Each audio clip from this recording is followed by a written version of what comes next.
for Muck the Week. I'm Dara O'Brien, and joined this week are Janine Harouni, Rhys James and Ed Byrne, Ellie Taylor, Hugh Dennis and Alistair Beckett-King.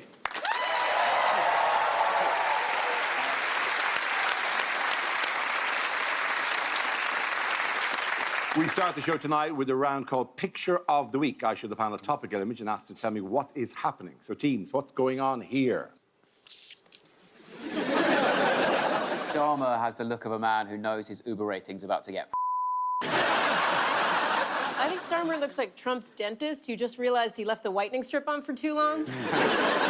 He's here saying, don't look now, but there's someone weeing against the door. I tell you, that is the least viewed episode of Fake Taxi, isn't it? Starmer's got the look of... He's just noticed that the taxi driver's Mexican and he's worried that his embarrassing mate is going to say something dodgy. Is it Donald Trump saying he was thrilled to finally meet Mr. Bean? It's very rare that a passenger looks like they're made from higher quality leather than the seats they're on. Is Donald saying, don't worry, Keir, we're just going for a little drive. This looks like when you're arguing with your partner at a wedding and then suddenly the photographer turns up. You're like... Having a lovely day. I mean, the difference in expression, it looks like one of them is a lot more sure about the bulletproof nature of the glass. No,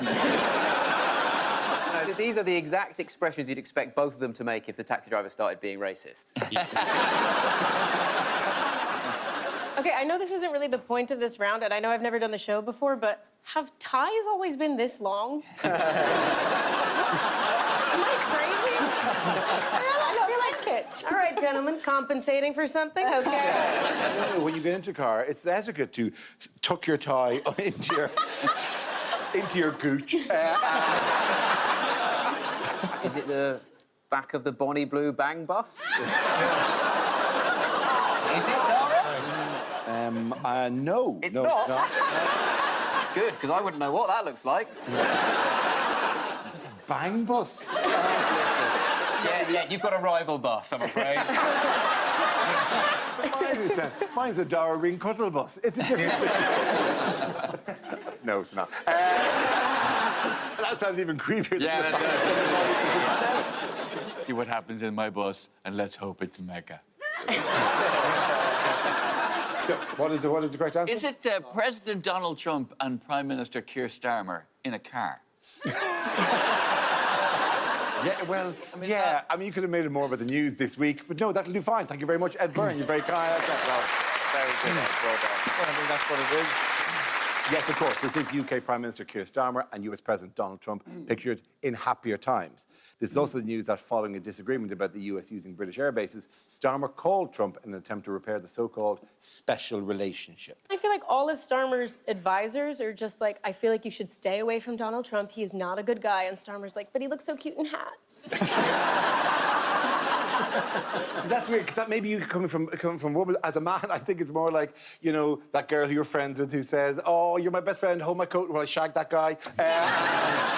You're like, okay, she'll spot me eventually. We have a special relationship. Is that what she's doing? So I've been holding these coats for no reason.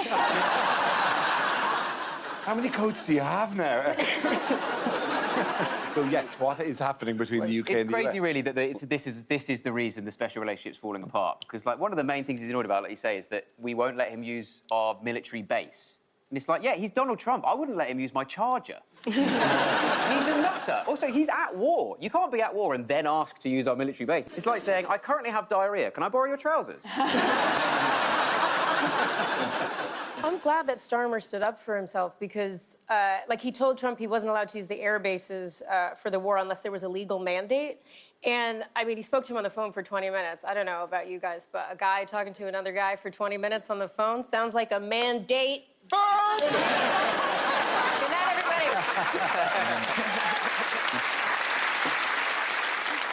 Tony Blair has intervened and said that Starmer should have, acquiesced sooner. And I don't know about you, but is there a phrase that's more alarming than Tony Blair has intervened? A shiver goes through my body every time I hear it. So, I think think Tony Blair is intervening somehow. Why is Tony Blair so obsessed with it? Right, Tony Blair, he dealt with the IRA, he did Iraq, and now he's doing Iran. Why is he so obsessed with the letters IRA? What is has he got an ex called Ira who cheated on him? Like a freak. What did Trump say about Starmer? He called him a loser. He did. Yeah.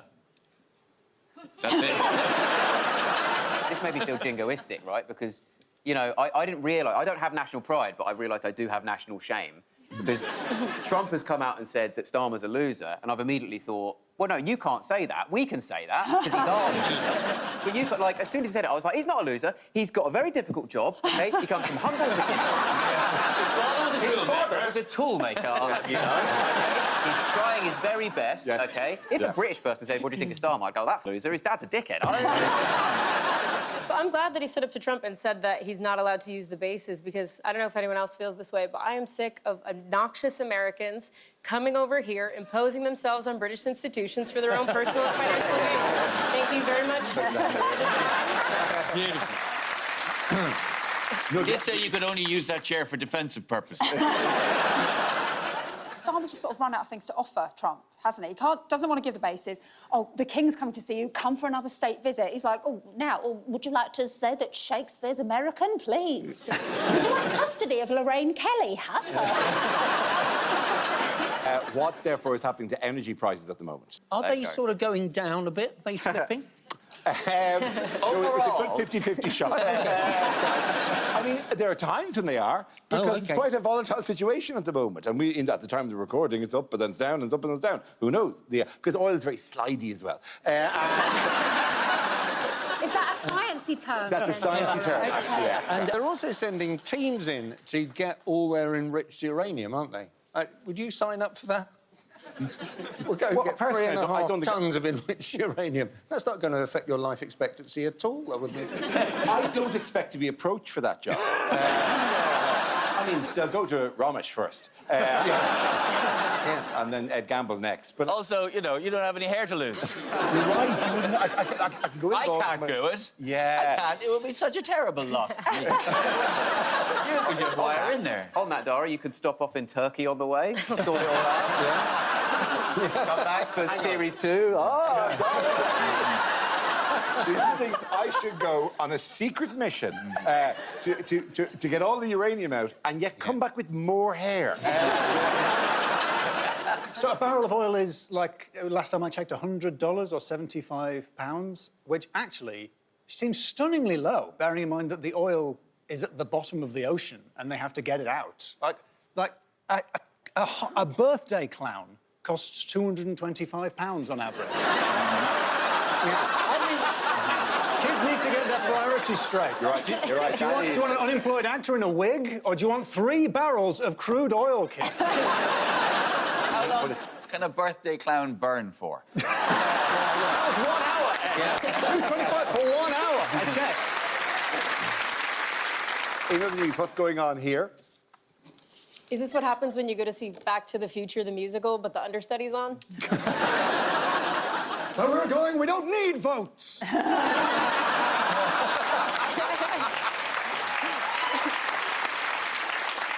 She looks like she's really regretting putting her coffee in the driver door.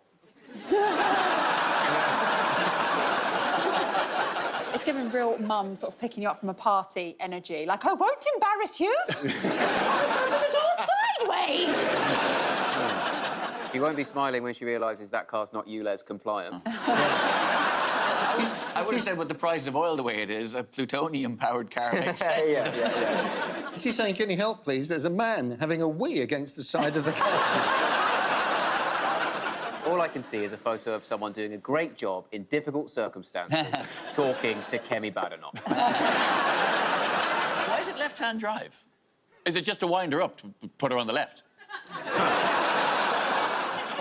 I think it is in the film. It's left-hand drive. It's a. It's a DeLorean, so it might be. Yeah. It wasn't that they were just built for Northern Irish market? Like Is the DeLorean a real car? It's a real car. I thought it was actually... I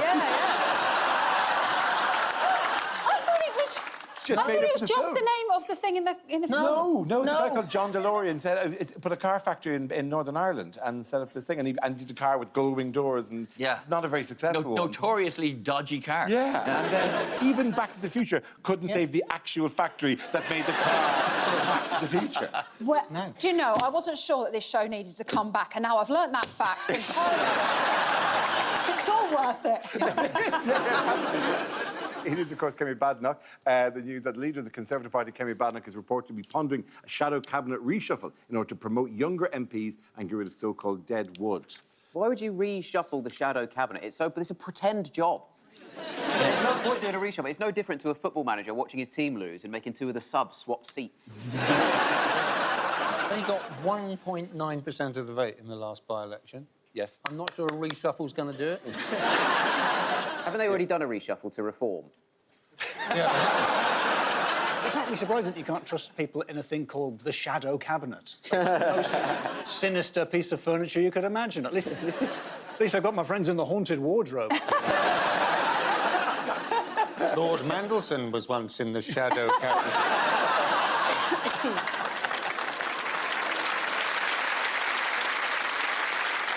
But she wants younger voters, right? She does. It's a bit late, isn't it, for the Tories to suddenly target the youth? They've done nothing but nosh off pensioners for the last 50 years. And they What does that tripled... mean?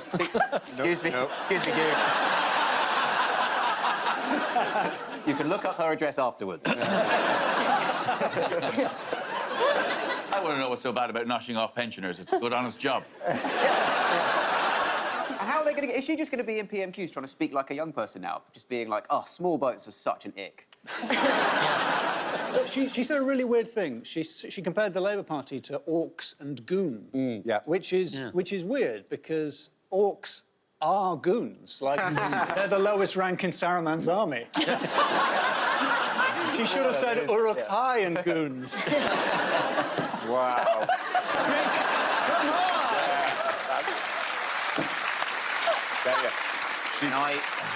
She's not going to recover from that. It's so embarrassing. I know. Oh, mortified for you, Kemi. She's not got a chance, has she? Because the problem is, like, all the age groups are now gone for political parties. You know, all the old people have now gone to Reform, you know, in terms of where they're voting. Middle-aged people do Labour, young people do Green. What the Tories need to do, and what she needs to do, is start thinking about elections sort of 20 years in the future, right? And they need to just target toddlers. She needs to just get her name out there with toddlers. Every PMQ, she's just look down the barrel of the camera and go, bad, not do. That's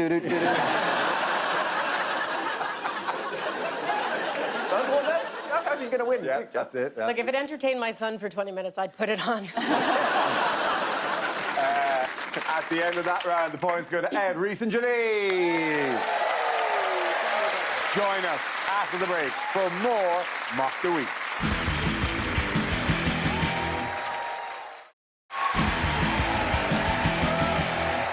Now we play a round called You Think That's Bad. In a world where everything seems to be going wrong, this is a chance for our performers to compete, to outdo each other with tales of woe from their lives, and I decide whose is the worst. Anyone care to start us off? I will. I am currently having my self-esteem demolished every night by the volume and enthusiasm with which the foxes outside my window orgasm. It is, I cannot compete with this volume. I have to lie next to my girlfriend every night as she goes, oh, another hot night in the Vulpine community, is it really? So I looked up what you can do to deter foxes, right? Apparently, to get rid of foxes from your garden, you're supposed to use male human urine. That's what it says. I read that. My first thought was, oh, I'll have to get a man round. That's how in my head they are. You think that's bad? I went into a cool cafe and they were playing cool music and I didn't recognise it. It was like, oh, oh, ha. It was like percussive and arrhythmical, and I was grooving along to the bar. What is this? Oh, oh, what? And I got to the bar, and it was tennis. I thought, this is my new jam. I'm going to be listening to this. What is this? I think that's bad. A few months ago, me and my wife found what is clearly a lady's watch in our house, and neither of us has any idea who owns it. And we have phoned people, we've asked everybody, the babysitter's daughter, cannot figure out who owns this watch. And my wife is not even vaguely suspicious.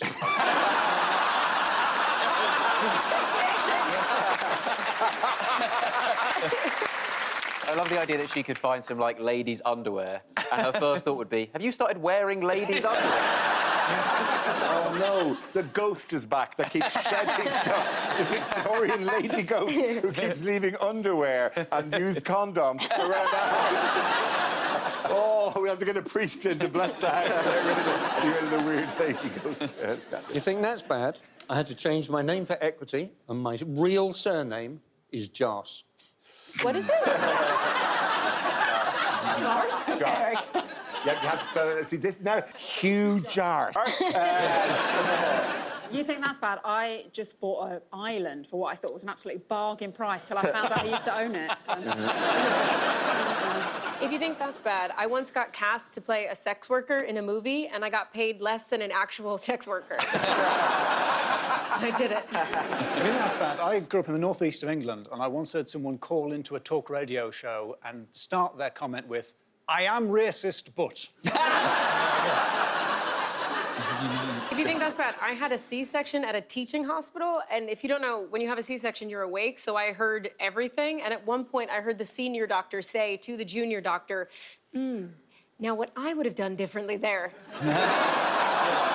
You think that's bad? When I had my baby afterwards, I heard the doctor say, "Where does that bit go?"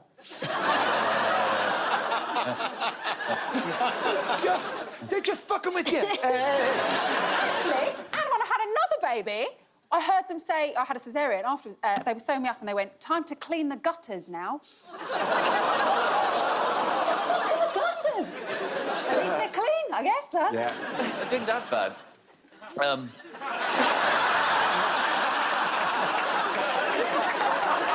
us, Ed. Tell us. It's like, raise the bar from that. Now, we've actually got a French exchange student in our house at the moment, and I've not met him because I never got around to getting a criminal background check, right? And which is fine, except that my wife said to me in front of a neighbour, without context, "Don't forget the French exchange student is arriving tomorrow.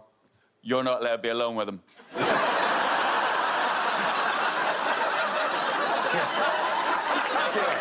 Sorry. So your wife doesn't suspect you're having an affair with an adult woman? No. She is worried about a French teenager. At the end of that round, the points go to Ellie, Hugh and Alistair. The next round is called Passing Through the Strait of Hormuzment. This game involves Alistair and Janine, so if you could make your way to the performance area, please. This round is a stand-up challenge. I launch the Wheel of News, and whoever chooses to stop, one of our performers must step forward and talk about that subject. The winner is whoever I think is the funniest. OK, here we go. Let's have our first topic, please. The subject is names. Who wants to come in on that? Janine. So my husband and I, we had our first baby recently, and it took us a while to name him because we didn't want him to get bullied. Because growing up, my name is innocuous enough, but people made up all sorts of mean nicknames. Kids called me Haroni Macaroni, Haroni Baloney, bitch. When I was in high school, I knew a guy whose name was Michael Literis. That means his name was Mike Literis, and you couldn't even joke with him about it. Mike Literis is very sensitive. No, you do not want to rub Mike Literis the wrong way, and it's not even like he could ask people to call him Michael, because then it just sounds sassy. They'd be like, Michael Literis, so... A lot of people asked us if we would give my son an Irish name because my husband is Irish, and I love Irish names. My first flatmate was an Irish girl. Her name was Caoimhe. And if you don't know the name Caoimhe, that's spelled C-A-O-I-M-H-E. When she told me that, I was like, that's not a name. That's a Wi-Fi password. Very secure. I don't understand these women who let their husbands name the baby after themselves, because women do 100% of the work in pregnancy. Like, honestly, being pregnant with my husband's baby, it felt like we'd been paired up to do a school science project where I had to do all of the work for 9 months, but he got the exact same grade because he brought the pen. And then after 9 months of pregnancy, you still have to push a baby out your fun hole. And I was terrified of doing it. I called my mom and I asked her, what's it like? And she said, I mean, it was fine. I gave birth to 3 babies, no pain medication. It was fine. I mean, I tore and I couldn't feel my clitoris for 2 years, but it was fine. I said, what? Maybe that's what happened to Mrs. Literis. Maybe she wasn't naming her son. Maybe she was calling out for medical attention like, my clitoris! The doctor was like, Mike's a lovely name. Excellent choice. Thank you. Thank you very much, Jenny. OK, that leaves us with Alistair. Let's see what your topic is. Let's spin the wheel. The topic is smoking. When I was a kid, the secret of being cool was having candy cigarettes, which were made of candy, shaped like cigarettes. Super cool in the 90s, because you could be there on the playground, nibbling away, nibbling. Like a little James Dean, nibble. So you had just a little bit of candy cigarette left, and then you could be like, right, off to maths.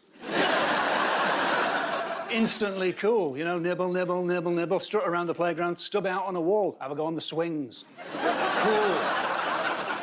I know I look like someone who's been blessed with many of nature's gifts.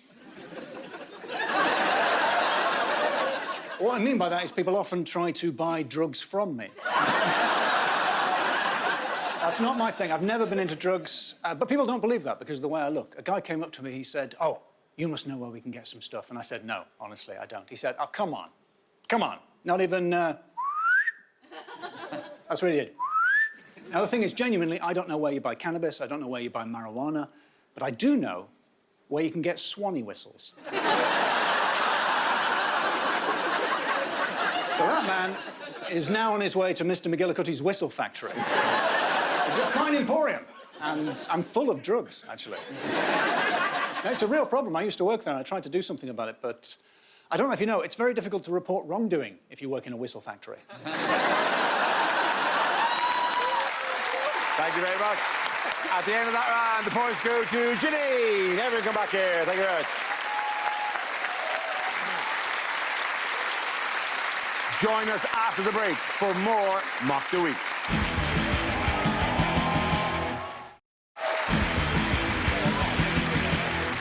The next round is called If This Is the Answer, What Is the Question? On the board are 6 categories. Janine, which category would you like?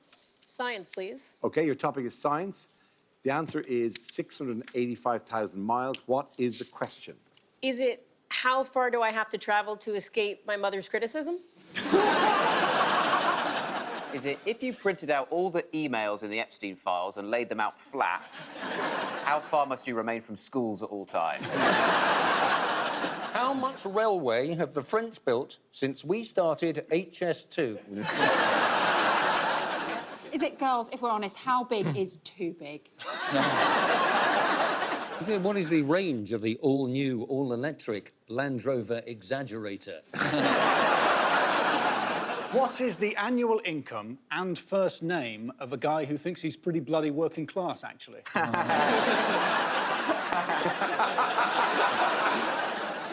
What does my step count appear to be if I change my watch to my left hand?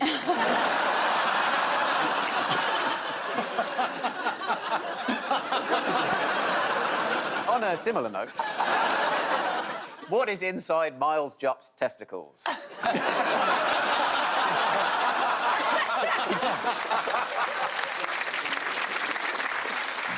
That's not a similar note. Is it what distance are people talking about when they say, it's not a million miles away? Is it after telling me he's 0.5 miles away 2 minutes ago, how far away is my Uber driver now? Is it how far away would David Walliams now have to swim to get my donation? How close is Brooklyn Beckham to his family? What is the area? Surface area. I'm going to go with that. Yeah, go on. Of your fucking noggin.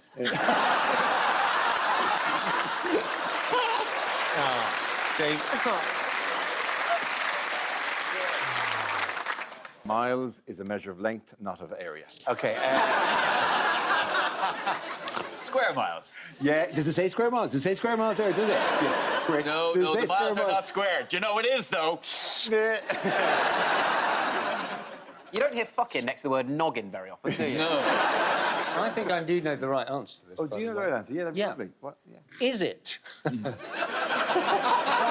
Why do I feel this is not... No, this is serious. Is it? There's a thing called Artemis. There's a rocket called Artemis, isn't there? There is. There you go. It's going around the moon. So I'm kind of thinking, how far will it travel? Absolutely right. Thank you very much. Hugh. Oh, Very good. Yes, the question I was looking for was, how far will the Artemis 2 mission travel when it heads to the moon? This is the news that NASA's latest attempt to reach the moon has suffered several setbacks and will now not launch until the 1st of April at the earliest. The mission will see a crewed spacecraft travel around the moon for the first time since Apollo 17 over 50 years ago. Is that an easy rocket? Why are we going back to the moon? It's not changed. It's not like Hackney. You know, not going, oh, the moon used to be dangerous, now it's got gales. The moon has been gentrified. It's really come up. Has it? It's amazing, yeah. Finally. No, they're not. They're not going to the moon, are they? You know how close they get to the moon? They're flying by it, aren't they? Yeah, they are. So the closest they get to the moon's surface is 5,500 miles. Yes. That's like standing in Cornwall and going, yeah, I've been to Milwaukee. They're not there. They're not going to the moon. We've basically gone to the moon, then. No, what? 5,000 miles, come on. That might as well be here. Yeah, exactly. No. I struggle to maintain the whimsical stance I'm supposed to do in a comedy show when you idiots keep coming at me with these things. You're going to make them blow the top off this 685,000 square mile head. Why are they going, Dara? Why are they going? They're to going because ultimately the idea is to go back and actually land on it and then either use it as a base from which to do other trips or to, you know, gather minerals from the moon. But we have landed on it. Why are they going to see whether we can land on it? We have We've done landed that. on it. We did land on it. So why are we going back? Have we forgotten how? Is it lost? So they need to check out the parking. I think this is the real danger because we haven't been there since like the 70s, is that right? So there's a very real possibility that when we get there, the moon will be casually racist. So they're going to come back and they go, how is the moon? And he goes, ooh, inappropriate. Because also, like, there's a much more gender diverse and ethnically diverse crew that they're going up as well, like whatever. So it's really asking for trouble. How many women are going? There's one woman of the four. Oh, so it's like a panel show. Yeah, exactly.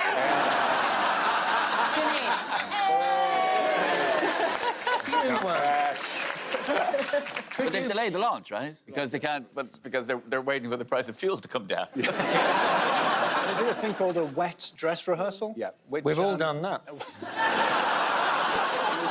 They have, and they failed with these things, so far. So they keep putting it off. Would you like to have been an astronaut? I'd love to have been an astronaut. Yeah. Aren't you too tall? How tall are you? I'm way too tall. All astronauts are really, really tiny. Yeah. I think you Other could be than that, you 6'3". would have been. I mean, you would that have was sailed it. through the medical. Yeah.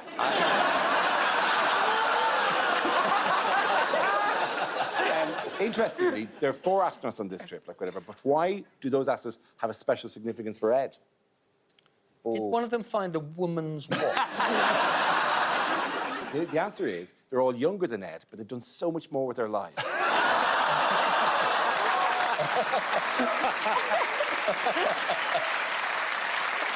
So, sorry, I know that I'm feeling. younger than you, so that also means... You can totally get offended me, but I don't know who said it. Dara, would you go if you like? With Yeah, of course I'd go. Would you do it? Really? Yeah, should go. How soon? How soon? How soon? I misread the tone. Would you? Would you? As in, If we all would you come go? in, guys. Rather than, would you Funny though. go? Would you go? Why do you want to go? It sounds crap.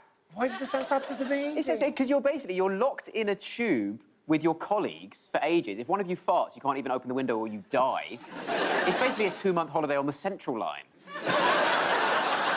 If you fart on a spacewalk, that fart is going to be waiting for you at the end, isn't it? Hang on. When you take your helmet thing off, it's not because the fart can't go anywhere, can it? But surely it's just in your whole... The whole thing. It's still. Oh, when you take your helmet off, does it go?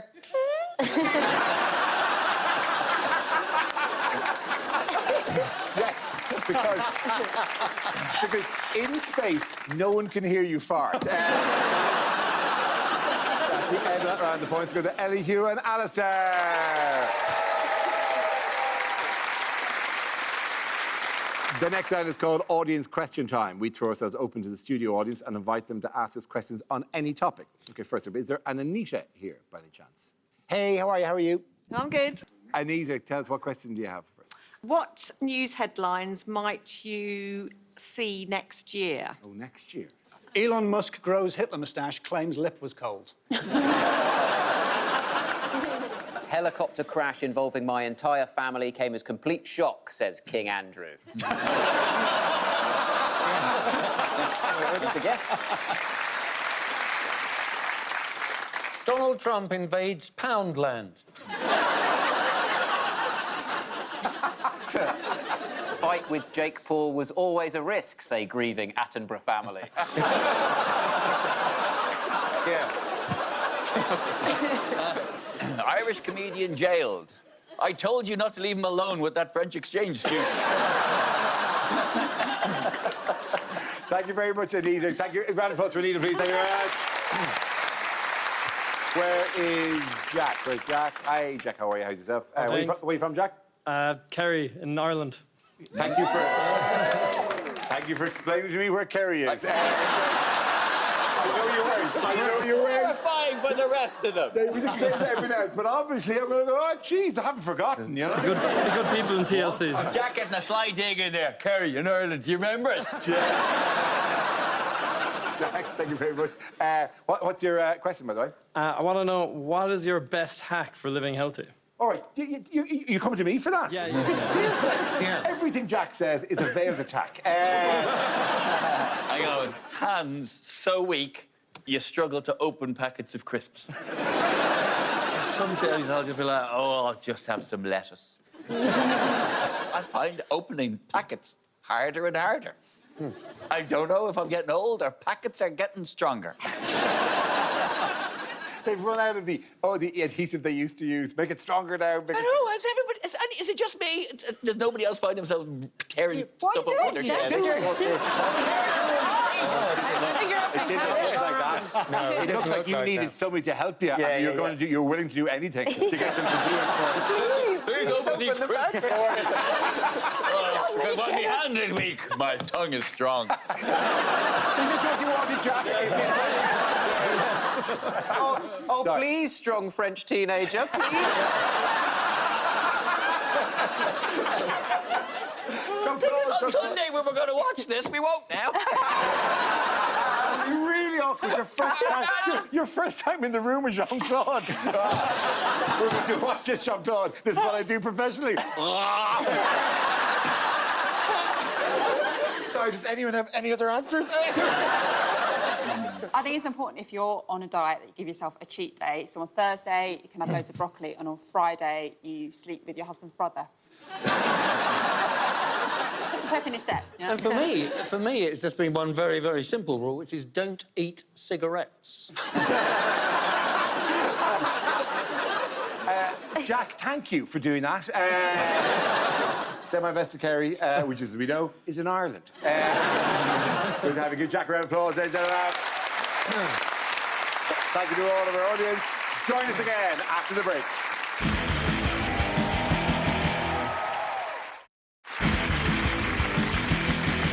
The next round is called Between the Lines. If you just Hugh and Reese, would you make your way to the press pit, please?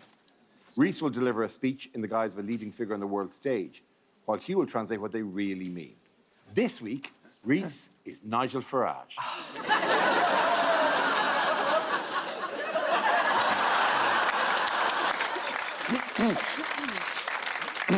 I shall deport you first.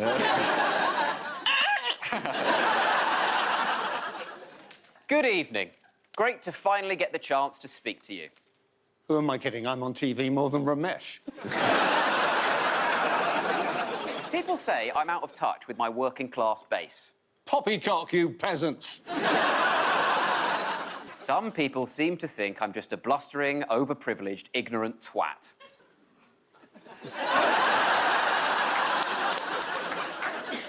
Yes, I went to private school. Yes, I used to be a stockbroker. Yes, I've said some pretty terrible things. Yeah. I want to go back to the wonderful old traditions of the English countryside. Killing foxes, shooting hikers, and incest.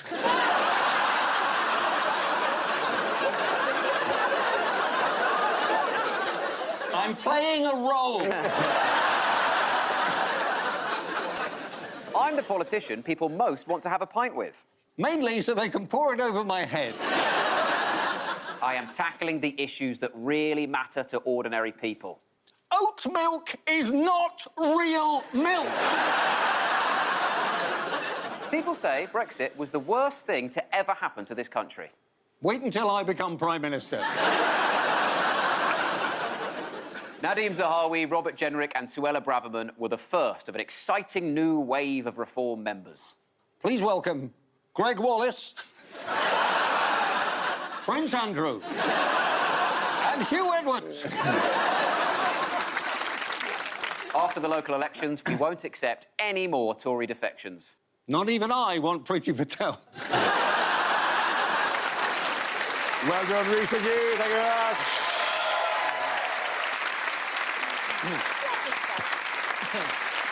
Now we come to scenes we'd like to see. So if everyone can make their way over to the performance area, please. I'll read out this week's topics and we'll see what our panelists can come up with. OK, here we go. The first subject is things you wouldn't hear at an awards show. And the winner of least likely to be even capable of having an affair, Ed Byrne. Thank you so much for this Imposter Syndrome Award. I just really don't think I deserve it. And to accept the award on behalf of Jim Carrey is a slightly odder-looking Jim Carrey.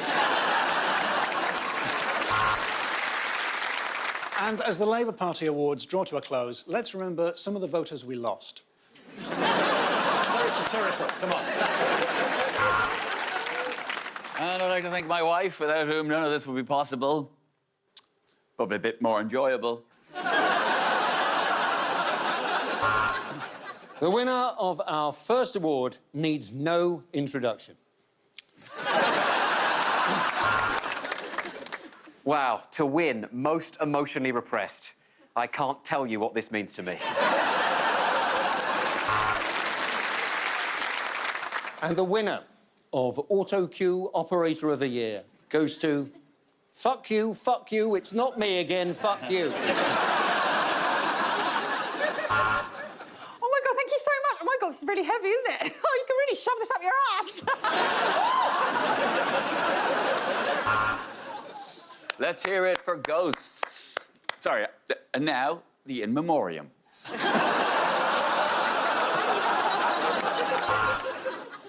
And now it's time to remember those who haven't died this year, but we wish they had.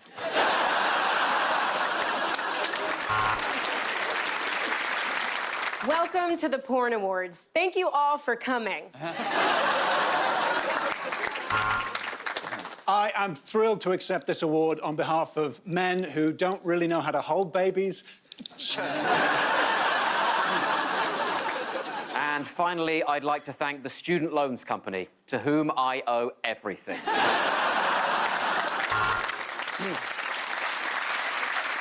So many people to thank. Roman Polanski, Harvey Weinstein, Bill Cosby, Jeffrey Epstein. Love you, big guy, miss you.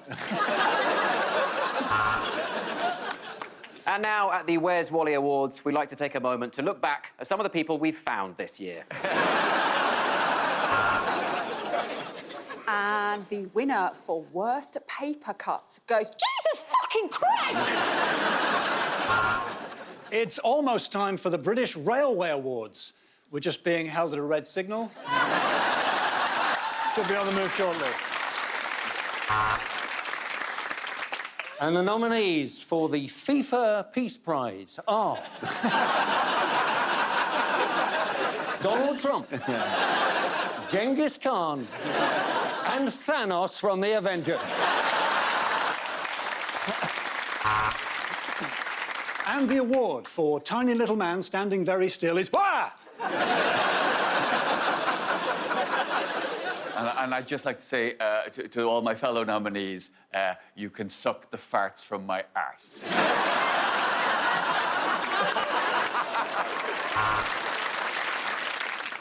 Sadly, Bonnie Blue couldn't be here this evening, so she sent us this video. Oh, dear God, dear God.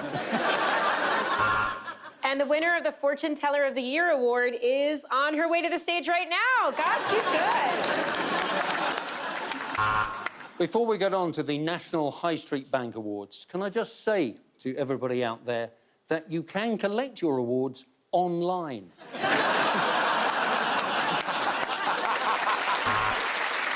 next topic is lines that kill a romantic mood. Why don't we move this into the board game room? My penis is like Mock the Week. No one looked at it for 4 years, so it had to be made twice as long. I've got a little electrical gadget you may want to use later. It's a defibrillator.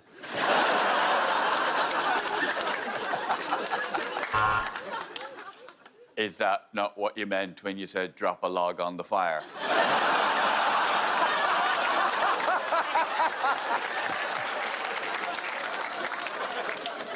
I wondered if you fancied a Huel.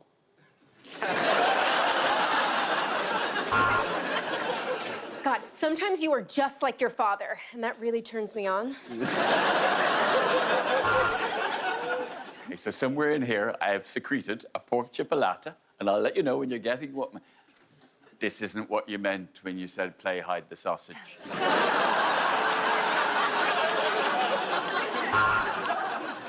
The labia's connected to the clitoris. Sorry, it's just a song I do to help get my bearings. The clitoris. A lot of women are intimidated by magicians. Oh, yeah, baby. Oh, yeah. Sorry, 1 second. Idea for TV show. Britain's Weirdest Fannies.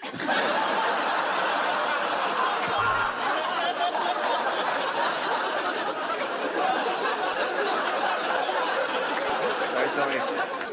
They didn't have any handcuffs, so I brought a bike lock. We have to be together. We have so much in common. We even have the same mom.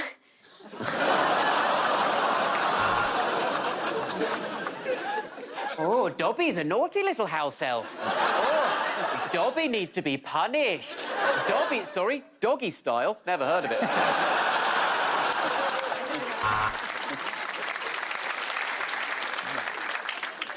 We're wearing the same pants.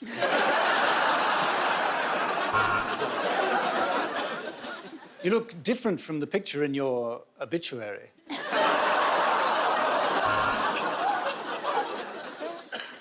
Could I have your watch? I'm trying to make my wife jealous. So what position are we trying? 6, 7? Oh, God, you're way too young for me. I can give you 8 inches, so long as you're happy to accept it in 4 easy-to-manage installments.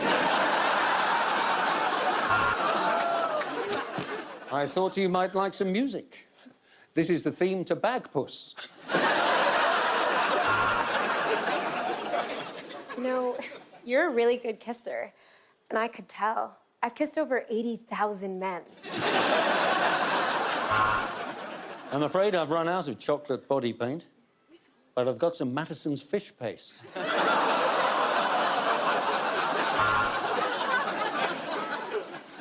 Good question.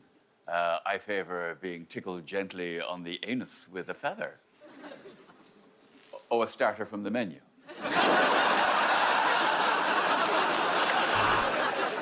Oh, bonjour. I can't get my packet of crisps open. At